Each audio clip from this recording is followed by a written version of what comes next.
সময়টাতে এই মধুবিরোধী আন্দোলনের প্রেক্ষিতে আমার নামে 2টা মামলা হয়। সেখান থেকে পরবর্তীতে বিস্ফোরক দ্রব্য আইনে আরও একটি মামলা উদ্ভূত হয়।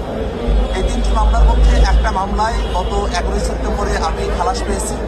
এবং আজকে 2টি মামলায় কোর্ট পরিবর্তন হওয়ায় আমরা কোর্টে এসেছিলাম এবং কোর্টে আত্মসমর্পণ করে আমরা জামিন প্রার্থনা করেছি এবং মহামান্য আদালত আজকে আমাদেরকে জামিন মঞ্জুর করেছে। এর পরবর্তীতেও 2022 সালে আপনারা হয়তো স্মরণ সভার ঘটনায় ঢাকা বিশ্ববিদ্যালয়ের রাজভাস্কর যে ছাত্রলীগ আমাদেরকে নির্যাতন করে এবং ঢাকা মেডিকেলে চিকিৎসাধীন অবস্থায় পুলিশ আমাদেরকে গ্রেফতার করে নিয়ে যায়, তখন আমার নামে 2টি মামলা হয়। সেই মামলাগুলোতে ফাইনাল রিপোর্টের মধ্য দিয়ে আমি অব্যাহতি পেয়েছি এবং সর্বশেষ 2024 সালের 17ই জুলাই আবু সাইদের গায়েবানা জানাজায় অংশগ্রহণের উদ্দেশ্যে রাজভাস্কর যে আসলে পুলিশ ঘিরে ফেলে আমাকে গ্রেফতার করে নিয়ে যায় এবং 5 আগস্টের পরে হাসিনা সরকারের পতন হলে আমি কারাগার থেকে মুক্তি লাভ করি এবং সেই মামলাতেও আমি এফটিআরের মাধ্যমে সেখান থেকে অব্যাহতি পেয়েছি। মোটা দাগে বাংলাদেশের মানুষেরা বিগত আওয়ামী ফ্যাসিবাদের সময়টাতে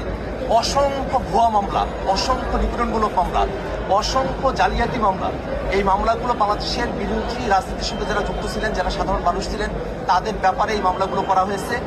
এখনো পর্যন্ত এই অন্তর্বর্তীকালীন সরকারের প্রায় 1.5 বছর সীমার মধ্যেও এখনো যে ফ্যাসিবাদের আমলের মামলাগুলোকে নিষ্পত্তি করা হলো না,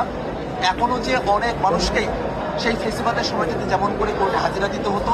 এখনো তেমন করে হাজিরা দিতে হচ্ছে। এই ঘটনা আমাদেরকে চরমভাবে আশাহত করে এবং আমরা সরকারের দায়িত্বশীলতা নিয়ে আমরা এই জায়গাটাতে প্রশ্ন উঠাচ্ছি এবং আমরা সরকারের কাছে আহ্বান জানাই, আপনাদের যতটুকু সময়কাল এখনো মেয়াদ রয়েছে একটা স্পেশাল টিম গঠন করে সরকারের তরফ থেকেই বিগত সময়ে